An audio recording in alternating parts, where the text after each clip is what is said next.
What's up, everyone? This is Noa Dalzell, and I'm here with another episode of WNBA Today on CLNS.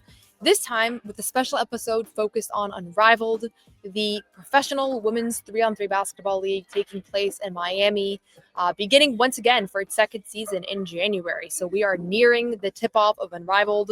I love Unrivaled. I love 3-on-3 basketball, and we don't know what's going to happen with the WNBA, CBA negotiations. We do know that the players and the league have agreed to a month-long extension. So now we have until the end of November for those CBA negotiations. But everything I've heard is that there's still quite a gap between what the players want and what leadership wants. We're going to bring on some experts in the coming weeks here to discuss exactly how those CBA negotiations are going. But what we do know is that in the meantime, there is going to be women's basketball being played in this country. WNBA players are going to be lacing up and competing against one another on primetime television, on TNT Sports. And that's a pretty good reality to have because of the fact that the WNBA's future remains a little bit uncertain. And so I went to Unrivaled last year. It was a super cool experience. It was unlike any other basketball game I've ever been to. And I've covered the league quite a bit. You can find my coverage on sbnation.com. But I figured I would talk a little bit about what we learned about Unrivaled this week, because last year it was 36 players, 6 players on 6 clubs, and they competed against one another. Each had a coach. And then there were some injuries taking place, and then players kind of got thrown in. Like players like Natisha Heidemann and Naz Hillman became kind of staples of an Unrivaled, despite not officially being on the roster. This year, they went from 6 clubs to 8 clubs. So now we have 48 players, 48 WNBA players will play for Unrivaled. And then in addition, there's a developmental pool of 6 players. And I love that because those players are going to have the same benefits and continuity, and they're going to be there the entire winter. And then when there's injuries that happen, instead of going to make calls and grabbing Melissa Smith for a game, which is what happened last year, they'll have 6 players that are ready to go, and they'll just kind of cycle through and substitute in for different clubs as they need. And so 48 players plus 6 developmental players. The 48 players have been entirely announced. Announcements just completed. 6 development players have not been announced, although I do think Hailey Van Lith is one of them because she said in her exit interview with the Sky that she is playing for Unrivaled, that she hasn't been announced as one of these. So unless something changed, I would imagine that Hailey Van Lith is one of the players that is in the developmental pool. But because we have 48 players now, we have a bunch of new names. Not everybody came back for year 2, but there are 22 new WNBA players that will be lacing up this year. And I'm not going to rattle off every single name, but I will say there are some exciting names in the batch. And in particular, I'll say Paige Becker's Rookie of the Year, Sonia Citron, and Kiki Ariefen. Like, really exciting to have the best 3 rookies from the class. Best 4 rookies, because Dominique Malonga is also in the mix. And she's probably your top 4 rookie as far as what I expect we'll see in the coming years here. So they've just gotten the best young players in the league to commit to playing an Unrivaled. Sanaya Rivers is also committed. And then it's not just the youngsters, like Veronica Burden, who was the WNBA's most improved player. She is also playing Unrivaled this season. Kelsey Mitchell, who was first team all WNBA and one of the most prolific scorers in the league. She's committed. She was in China last year, so it's good to see them kind of secure a player of her caliber and stature. Kelsey Plum, who was slated to play for Unrivaled last year and then was a last-minute dropout due to personal reasons. I think she just wanted a second for herself. She's back at Unrivaled this winter as well, so she'll make her debut. So overall, there are 22 new players participating and 26 players returning from the inaugural season. So of the 36 players, 26 are returning. There's a few that are dealing with injuries, like Dejanay Carrington. She would love to be back, but she has had foot surgery, so she's out for the season. Courtney Vandersloot tore her ACL. Katie Lou Samuelson. Like, there's a bunch of players that just for injury reasons cannot play this year. And then there are some big names that are just choosing not to play, like Sabrina Ionescu, Angel Reese. Angel's a big loss for the program. She was super into Unrivaled. She's talked really highly of the league and just how good it was for her. She won Defensive Player of the Year, and obviously she brings with her a pretty big individual following. So Angel Reese, from my understanding, there's not like any reason why she doesn't want to participate. It's just she has a lot going on. And I think for a lot of these players, it's like you have all these off-court obligations, on-court obligations, and then the off-season comes around and you just want to take some time for yourself. So Angel Reese will not be playing. Sabrina Ionescu will not be playing. She was not as much of a staple for Unrivaled last season. She missed a bunch of games because she already had prior obligations. So Personally, like, I'm a big Sabrina Ionescu fan, love her game, but I felt like the amount of games that she missed because she had like prior obligations overseas and things like that. I'd rather her just not be in the league because I want to see players like be so bought into the premise of like winning it all and treating it like real legitimate basketball. So I think, you got a bunch of new names that are super exciting. I'll rattle through some of them, but I'd rather see those players come out and compete. Erica Wheeler, who's fresh off a really good season with the Seattle Storm. Monique Billings, who was with the Golden State Valkyries. A couple players that were reserve players. I mentioned Naz Hillman and Natisha Heidemann. Both of them, they were actually like probably the two of the most exciting six player of the year candidates. They are both now like fully rostered players for Unrivaled. Ezzie McBegor, Maddie Segrist, Alana Smith, Defensive Player of the Year. Who else? Dana Evans, who had a great finals for the Las Vegas Aces. Ari McDonald, I should say, Rebecca Allen. Like, there's a whole mix of players here that they've added. And now you have 48 WNBA players lacing up +6. That's 54.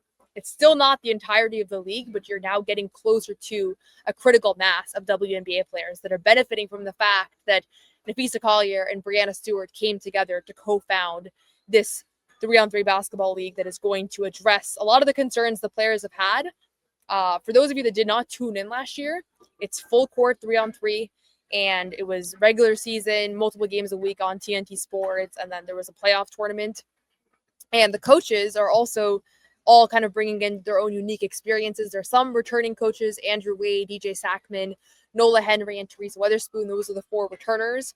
And then there are 4 new coaches, the most exciting of which, in my opinion, is Noelle Quinn, who was recently fired as the Seattle Storm's head coach. But it's a pretty cool precedent, in my opinion, to have like Teresa Weatherspoon coaches the Sky, and then afterwards she assumes an unrivaled head coach responsibility. Noelle Quinn's obviously been a head coach in the WNBA for a while and has been with the Seattle Storm for a long time. She'll be, coaching one of the 8 unrivaled clubs this season.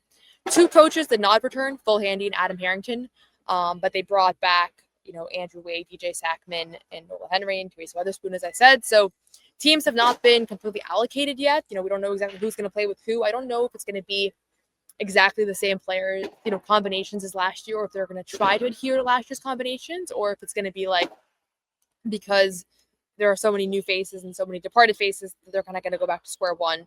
My understanding last year is that it was 2-year contract, so we'll see how that plays out. But in any case, this could be the only pro basketball we watched this year. I hope it's not. I hope the WNBA, negotiations go better than it currently looks like they're going. But there is like some sort of backup plan, I guess, for viewers and for players alike, and that's Unrivaled.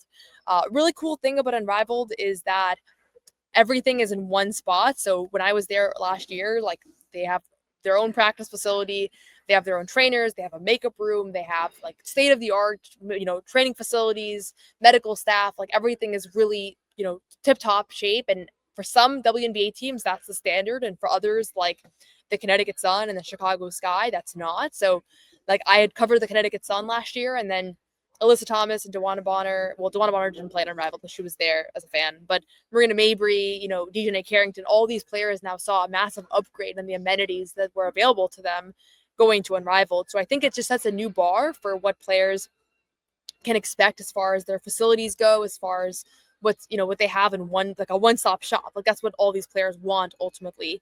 And now they're going to have that. And so a lot of talented players are returning. I'll rattle off a few names. Alyssa Thomas, who obviously had a great year. Satu Sabali, her teammate. Brianna Stewart, co-founder. Jackie Young, who was just instrumental in the finals.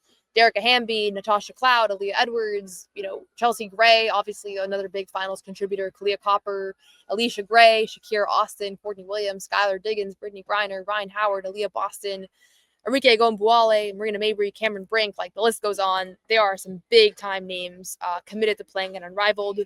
My understanding is that pay increases are coming as well. So already last year, this was the best paid women's professional sports league in all of women's pro sports as far as average salary goes, and they're continuing to adhere to that standard. So that's a really good thing. I'm bummed that a few players have departed from last year, but honestly, they've done a really good job of recruiting new, exciting talent. Some notable omissions, just as you look at like who are they missing as far as big time names. Obviously, Asia Wilson is a big one. Caitlin Clark is a big one. I know that those are players that Unrivaled wants to see in the future, and I'm sure that right now, if Asia Wilson or Caitlin Clark, called up Unrivaled, called up leadership and said, I want to play in this league, they would find a way to make it work. But for right now, it's 48 players plus 6 reserve players. We'll see who those players are. And of course, there's another offseason alternative, and that's Athletes Unlimited, which is a little bit of a different format. It's 5-on-5, but it's all about your individual points. So you get points for scoring, you get points for grabbing rebounds, you lose points for turning the ball over and missing shots. And then there's an individual winner that is crowned at the end of the season. Last year, that was Maddie Siegrist, Dallas Wings forward. This year, Maddie Siegrist is an Unrivaled. So a lot of current Unrivaled players previously played for Athletes Unlimited. Athletes Unlimited is taking place in Nashville.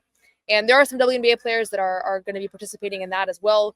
Caitlin Shen, Tina Charles, Lexi Brown. She's on leadership there, so she's super involved.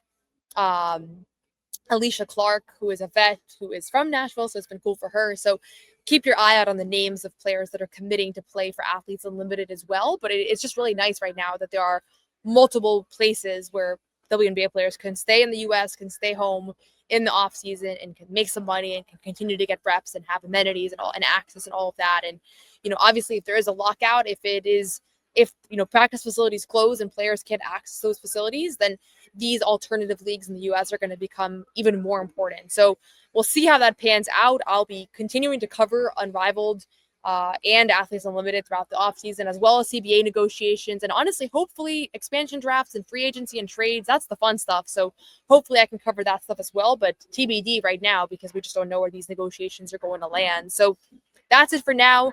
Just wanted to give a quick update on where things are at with these alternative pro women's basketball leagues that I'm just incredibly grateful even exist. We'll have more coverage. We have some fun guests coming up as well. Check out, we had Morgan Tuck, general manager of the Connecticut Sun. We had her on a couple weeks back. Also, as new coaches are being hired, we'll have instant reactions and analysis to all of that as well. So thank you as always for watching. Let me know what you think about Unrivaled. Are you a fan? Are you an Athletes Unlimited fan? Let me know in the comment section. Let me know how you're feeling about CBA negotiations. Are we optimistic that we're going to see WNBA basketball in the coming months here? That's it for now. Hope you enjoyed it, and we'll be back with some more coverage here in the coming days.